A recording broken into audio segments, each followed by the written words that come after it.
تو وہ جو نواز شریف کو ڈرائی کلین کرنے کی کوشش کر رہے تھے نا، رانا ثناء اللہ نے ان کا بیڑا گرک کر دیا، نے کہا میاں صاحب متفق تھے ہر چیز کے ساتھ، میاں صاحب راضی تھے۔ اچھا جی، آپ ذرا تیسرا دھماکہ سن لیں جو حکومت اب میدان میں آئی ہے، اور آپ کا ایک بڑا خط بھی آیا ہے۔ نمبر 1 تو آج الیکشن کمیشن کا ہوا اجلاس کہ کیا کریں، وہ منصور علی شاہ آ گیا تو کیا ہوگا، فیصلے پر عمل درآمد کریں نہ کریں، سیٹیں پی ٹی آئی کو دیں نہ دیں، نوٹیفیکیشن کریں یا نہ کریں۔ خیر اس آج والے اجلاس کے اندر فیصلہ نہیں ہو سکا، اب دوبارہ کل اجلاس ہوگا، لیکن نون لیگ کی جانب سے درخواست دائر کی گئی جس کے اندر کہا گیا الیکشن کمیشن کو کہ پی ٹی آئی کو مخصوص نشستیں نہیں ملیں گی، کہ پی ٹی آئی کو مخصوص نشستیں نہیں دینی، آپ نے ان کی نہیں بنتی۔ یہ درخواست جو ہے وہ دائر کر دی گئی، اور ساتھ ہی سپیکر قومی اسمبلی ایاز صادق کی جانب سے ایک لمبا چوڑا خط آ گیا جس میں الیکشن کمیشن سے کہا گیا وہ جو مخصوص سیٹیں ہیں نا وہ ہمیں دیں، ہماری بنتی ہیں۔ سپریم کورٹ نے بے شک فیصلہ دیا ہے، لیکن سپریم کورٹ کے فیصلے کے بعد ہم نے 7 اگست کو ایک ایکٹ پاس کر لیا ہے، تو سپریم کورٹ کا فیصلہ پرانے ایکٹ کے مطابق ہے، لہذا اب اسمبلی نے نیا ایکٹ منظور کر لیا ہے۔ نئے ایکٹ کے مطابق وہ لوگ جنہوں نے وہ سرٹیفکیٹ جمع نہیں کروایا تھا وہ دوبارہ سرٹیفکیٹ جمع نہیں کروا سکتے، وہ آزاد ہیں، وہ کسی دوسری جماعت میں نہیں جا سکتے، لہذا انہیں مخصوص سیٹیں بھی نہیں مل سکتی، لہذا ساڑھیاں سیٹاں کڈو۔ تو لہٰذا وہ کھل کر میدان میں آگے خط لکھ دیا، اور اسی انتظار میں تھے سارے یہ پلان کے اجلاس بلاؤ، ایک طرف سے نون لیگ کی درخواست چلی جائے کہ سیٹیں ہمیں دیں انہیں نہ دیں، دوسری طرف سپیکر کا خط آ جائے وہ کہے کہ سیٹیں ادھر کریں، ہم نے ایکٹ منظور کر لیا ہے لہٰذا اس ایکٹ کی روشنی میں اب سیٹیں پی ٹی آئی کو تو مل نہیں سکتی، ہمیں دیں۔ تو لہٰذا یہاں سے بھی ایک وہ سپریم کورٹ کے فیصلے کو روندنے کی کوشش، ایک اگریسو موو۔ اچھا حکومت کی جانب سے ایک اور حملہ، پریکٹس اینڈ پروسیجر ایکٹ، جس کا کریڈٹ لیتے رہی ہے قاضی فائز عیسیٰ کہ میں نے جمہوریت لایا، میں نے اپنے اختیارات کم کیے، میں نے بانٹ دیے۔ کابینہ کا اجلاس بنا لیا گیا ہے اور اس کے اندر بتایا جا رہا ہے کہ پریکٹس اینڈ پروسیجر ایکٹ کے اندر ترمیم کی جا رہی ہے، مزید شفافیت لا رہے ہیں،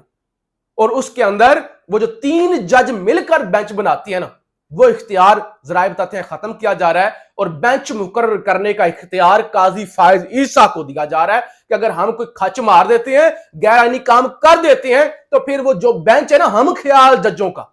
وہ قاضی فائز عیسیٰ ہی بنائے۔ اچھا اب سپریم کورٹ کیسے بولی ہے یہ بھی ذرا سن لیں۔ وکلا کی جانب سے ایک درخواست دائر کی گئی ہے جو مجوزہ آئینی مسودہ ہے اس کے خلاف کے عدلیہ پر حملہ ہو رہا ہے، پھر ایک دوسری درخواست آئی کہ جلد سماعت کے لیے مقرر کیا جائے۔ آج سپریم کورٹ سے ایک اعلامیہ آیا جس کے اندر بتایا گیا کہ یہ جو وکلا کی جانب سے درخواست سپریم کورٹ کے اندر دائر کی گئی ہے اس پر ہم 8-10 اعتراضات لگا رہے ہیں۔ اعتراضات کیا ہیں؟ ایک تو آپ وکیل ہیں، لہذا سپریم کورٹ بار کے ایکٹ کے مطابق کوئی وکلا ڈائریکٹ پٹیشن لے کر نہیں آ سکتے۔ دوسرے نمبر پہ ہم کیسے وہ پارلیمنٹ جس کا کام ہے قانون سازی کرنا، ہم اس پارلیمنٹ کو کیسے روک سکتے ہیں کہ آپ قانون سازی نہ کریں؟ دوسرے نمبر پہ یہ ساری چیزیں فرضی ہیں، مفروضوں پر مشتمل ہے، کوئی ترمیم اسمبلی کے اندر تو پیش ہی نہیں ہوئی، پھر ہم اس کو روکیں کیسے یا اس پر ایکشن کیسے لیں؟ تو لہذا یہ ساری فرضی باتیں ہیں۔ پہلے نمبر پہ آپ کا اختیار نہیں ہے، دوسرے نمبر پہ سپریم کورٹ کیسے روکے جبکہ پارلیمنٹ کا کام ہی قانون بنانا ہے، تو ہم اس میں کیا ان کو کہیں کہ آپ قانون نہ بنائیں؟ اور تیسرے نمبر پہ یہ ساری فرضی باتیں ہیں، اور دیگر بھی اعتراض لگا کے سپریم کورٹ نے یہ جو تھا نا عدلیہ پر حملہ، جو آج وکلا نے بھی کہا ہم تو کھڑے ہوئے ہیں، جج بھی تو کھڑے ہوں، ہم تو کھڑے ہوئے ہیں، جج بھی کھڑے ہوں، تو وہ سپریم کورٹ سے جواب آ گیا کہ بھائی صاحب یہاں پہ جو ہے نا وہ کوئی آپ کی پٹیشن قاضی کی ہوتے ہوئے نہیں سنی جائے گی۔ تو یہ ساری چیزیں ہو رہی ہیں۔ پھر کے پی کے اندر ہوا اجلاس، علی امین گنڈا پور 21 ستمبر کا جلسہ، بہت بڑا چیلنج پی ٹی آئی کے لیے، تو گنڈا پور نے کہا تھا بارات لے کے آؤں گا، لاہور میں کنٹینر لگ رہے ہیں، اور گنڈا پور نے اعلان کر دیا کہ بھائی جان جلسہ ہوگا پر پور نمائندگی ہوگی، ڈنکے کی چوٹ پہ جائیں گے اور پھر دیکھتے ہیں کیا ہوتا ہے۔ میں نے کہا نا کہ ہر طرف سے تصادم، ہر طرف سے سیاسی دھماکے۔ پھر اڈیالہ جیل کے اندر سماعت ہوئی 190 ملین والی،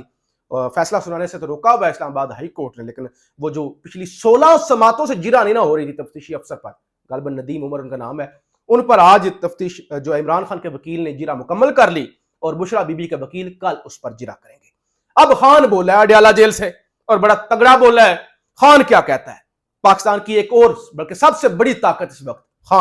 خان کہتا ہے بچے کو اس آئینی ترمیم کے مقصد کا پتا تھا، یہ ڈرے ہوئے ہیں، پھر کہتے ہیں اس کے پاس موبائل آتا ہے، یعنی وہ کہتے ہیں بچے بچے کو تو پتا تھا یہ کیا کرنے جا رہے ہیں، پھر یہ کہتے ہیں کہ عمران خان کو کیسے پتا ہوتا ہے ہر چیز کا، کیونکہ ہو سکتا ہے عمران خان کے پاس موبائل ہوگا، تو خان نے کہا بچے بچے کو پتا تھا۔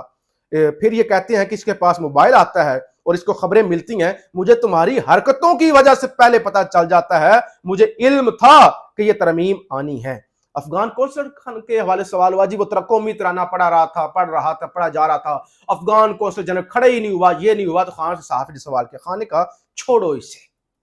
اسے، یہاں ملک کے اور بہت بڑے ایشوز ہیں، ملک کا مستقبل داؤ پر لگا ہوا ہے اور تمہیں اس کی پڑی ہوئی ہے۔ اور پھر خان نے آئین ترمیم کے حوالے سے بات کی۔ خان نے کہا یہ سپریم کورٹ کو ختم کرنے جا رہے ہیں، آئینی عدالت کے معاملے پر پوری طرح بحث ہونی چاہیے تھی، ہر چیز کا کوئی تناظر ہوتا ہے، اس وقت میں اور اس میں فرق ہے،